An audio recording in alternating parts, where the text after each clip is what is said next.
आई है।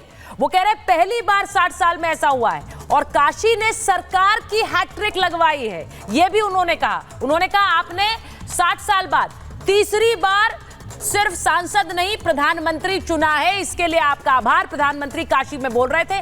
मैंने जैसा कहा कि थोड़ी देर बाद वो काशी विश्वनाथ मंदिर भी जाएंगे पूजा के लिए और गंगा आरती में भी शामिल होंगे।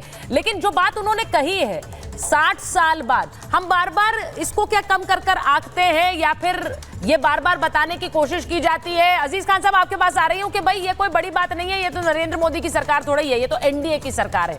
लेकिन उन्होंने लोगों को याद दिला दिया और शायद उसमें आप भी हैं कि 60 साल बाद ऐसा हुआ है।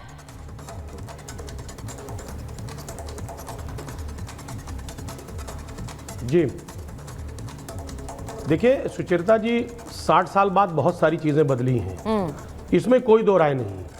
60 साल बाद ये पोजीशन हुई है कि देश में जो बेरोजगारी है वो चरम पर हुई है। 60 साल बाद ही महंगाई चरम पे हुई है, बेरोजगारी चरम पे हुई है, तमाम समस्याएं 60 साल बाद ही उत्पन्न हुई हैं। अभी तक जो सरकारें चलती रहीं, आपने भी देखा, दुनिया ने देखा, देश ने देखा कि सरकारें किस तरह चली हैं, जनता के हित के लिए सरकारें चली हैं। लेकिन पहली सरकार एक ऐसी बनी कि जिसने जनता के साथ धोखा किया, जनता के साथ छलावा किया। आप बनारस की बात कर रही हैं, यही बनारस है, सर माथे लिया, सर पर बैठाया बनारस की जनता ने माननीय मोदी जी को। लेकिन मोदी जी ने उसके बदले में क्या दिया? वहां पर क्या दिया? बेरोजगारी, महंगाई। साड़ी का उद्योग इतना बड़े स्तर पर रहा, जब शुरुआती दौर में माननीय मोदी जी गए, उन्होंने कहा यहां कारखाने जो लगाएंगे वो गुजरात मॉडल यहां पैदा कर देंगे। साहब गुजरात मॉडल तो हो नहीं पाया, वहां के लोग आज तमाम परिस्थितियों के शिकार हो गए। कहा था यही कारखाना ये विश्व पटल पर लाकर खड़ा कर देंगे, विश्व पटल तो नहीं खड़े हुए। नोटबंदी और जीएसटी ने कारखानों, वहां के लोगों को बर्बाद कर दिया। मैं कहना चाह रहा हूं कि वायदे तो बड़े बड़े, दावे तो बड़े बड़े, जैसे वो कहते नहीं है विजन नहीं बचा, सिर्फ टेलीविजन में बचे हैं। और इस तरीके से इवेंट मैनेजमेंट करके जनता को के बीच के सामने बड़े बड़े वायदे और दावे करके इवेंट मैनेजमेंट हो रहा है। आप ये कब से कह रहे हैं? मुझे लगता है पहले टर्म के बाद से आप लोगों ने कहना शुरू कर दिया इवेंट मैनेजमेंट हो गया। लेकिन वो जनता जो है वो आपको भी सुनती है, उन्हें भी सुनती है, लेकिन फिर से उन्हें चुनती है। मुझे समझ नहीं आता, इवेंट मैनेजमेंट की बात आप लोग इतनी बार कहते हैं लेकिन वो सुनते नहीं। और आप ये कह रहे हैं कि वो बार बार जीत कर आते हैं और बेवकूफ बनाते हैं, बातें बनाते हैं। कम से कम छोड़कर तो नहीं जाते हैं। आपके सहयोगी तो सीट बार बार बदलते हैं, छोड़ के जाते हैं। जरा मैं एक बार रोमेश जी से पूछ लूं। रोमेश जी, वो तो बनारस 3 बार जीते हैं, भले ही जीत का मार्जिन कम हुआ, आपने ये बात बोली, लेकिन वो छोड़कर नहीं जाते।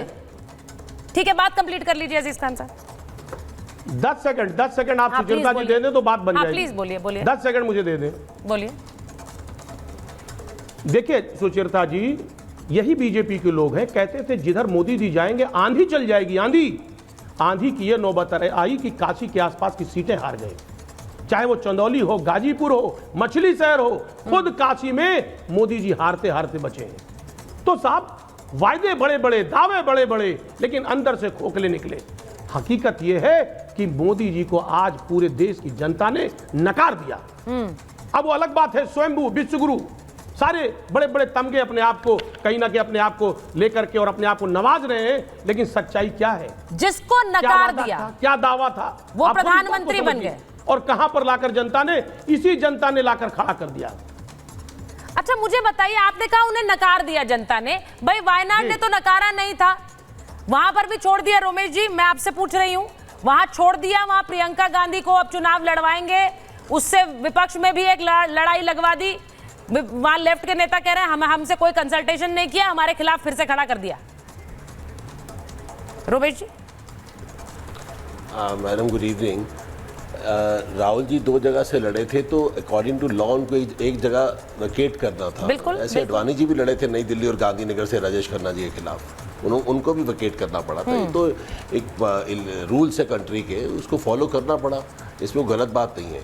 जहाँ तक आप मोदी जी की जीतने की बात कर रही हैं, मोदी जी चुनाव नहीं जीते हैं, क्योंकि इलेक्शन कमीशन अभी तक यही फाइंड आउट नहीं कर पा रहा इस देश के अंदर जो ईवीएम की जो हैकिंग है, हाँ। जो ईवीएम का जो घपला है, ये कब तक एक्सपोज तो होगा, कभी ना कभी तो बाहर आएगा, भगवान बाहर निकालेगा। हमारे हाथ बांध दिए, इनकम टैक्स के छापे लगा दिए, हमारे अकाउंट्स बंद कर दिए, कोई चुनाव थोड़ा हो रहा था, ये कोई चुनाव तो हुआ ही नहीं देश के अंदर, ये तो सारा बोगस चुनाव करवाया मोदी जी ने।